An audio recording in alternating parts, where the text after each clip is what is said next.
দেশ বাঁচাতে ভারত থেকে ৩৩ পণ্যের আমদানি এক ধাক্কায় বন্ধ। সরকার এবার সোজা পথে হাঁটল না, দরজা বন্ধ করেই দিল। বছরের পর বছর ধরে ভারত যা খুশি তাই পাঠিয়েছে আমাদের দেশে।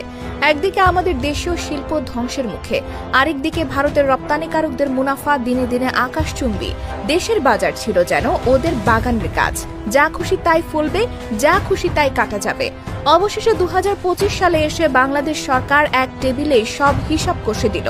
এবার আর কোনো আলোচনার জায়গা নেই। ভারত থেকে এক ধাক্কায় ৩৩টি পণ্যের আমদানি বন্ধ ঘোষণা করা হয়েছে। চলুন এক নজরে দেখে নেওয়া যাক সেই ৩৩টি পণ্যের তালিকা, যেগুলো এখন থেকে আর বাংলাদেশে ঢুকবে না ভারত থেকে।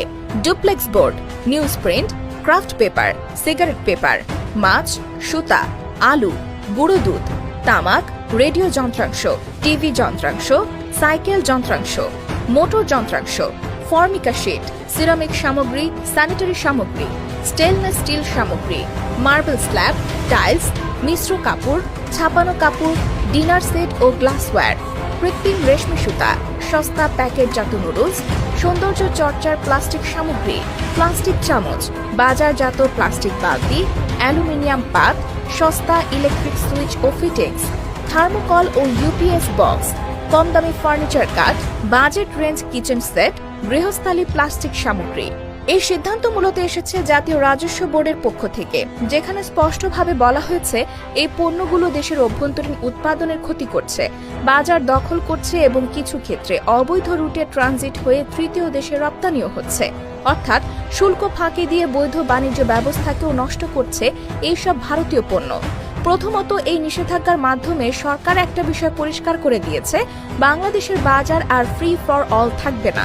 বহু বছর ধরে ভারতের সঙ্গে আমাদের একতরফা বাণিজ্য চুক্তির ফাঁকে তারা যেভাবে আমাদের বাজারকে তাদের ল্যাবরেটরি বানিয়ে রেখেছিল, সেটার অবসান এখন শুরু হলো।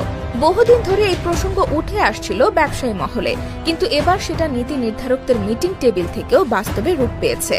দ্বিতীয়ত, এই তালিকার মধ্যে বেশ কিছু পণ্য এমন রয়েছে যেগুলোর দেশীয় উৎপাদন খুব ভালো অবস্থানে আছে, যেমন কাগজ, সিরামিক, স্যানিটারি সামগ্রী, মাছ, দুধ ও কাপড়। সোজা কথা, আমরা নিজেরাই এই পণ্য তৈরি করতে পারি এবং করছিও, অথচ ভারতীয় পণ্য কম দামে ঢুকে সেই বাজার মার খাইয়ে দিয়েছে।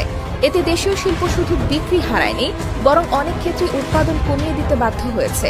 এই পরিস্থিতি থেকে বের হওয়ার জন্যই এবার সরকার নিষিদ্ধ করে দিয়েছে এই সব ভারতীয় পণ্য।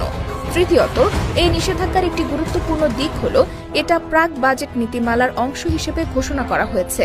অর্থাৎ এই সিদ্ধান্তটি অর্থনৈতিক কৌশল, যেখানে ভবিষ্যতের জন্য একটি নিরাপদ বাজার গঠন করার রূপরেখা রয়েছে।